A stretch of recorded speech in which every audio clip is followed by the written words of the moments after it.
ভাই, মানুষের যা কথা, মানে আজকাল মানুষের মেন্টালিটি কতটা উচ্চ পরিমাণে গেছে, সেইটা মানে আমি চুল না কাটলে বুঝতেই পারতাম না। মানে চুল কাটছি, হ্যাঁ, বচনও খাইছি, হ্যাঁ, কিন্তু কিছু মানুষ বলা ধরছে আমার নাকি ব্রেকআপ হয়ে গেছে। হুম, হ্যাঁ রে, আমার ব্রেকআপ হয় নাই। না না, সরি সরি, হ্যাঁ রে, আমার ব্রেকআপ হয়ে গেছে।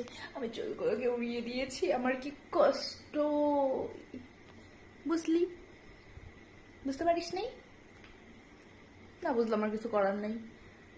আমি প্রচুর কষ্টে আছি গাইস, আমি প্রচুর কষ্টে আছি গাইস, আমি প্রচুর কষ্টে আছি। আমি এত কষ্ট আমার ধরে রাখতে পারছি না। আমি প্রচুর কষ্টে আছি গাইস, এই জন্য আমি চুল কেটে দিয়েছি, আমার ব্রেকআপ হয়ে গেছে।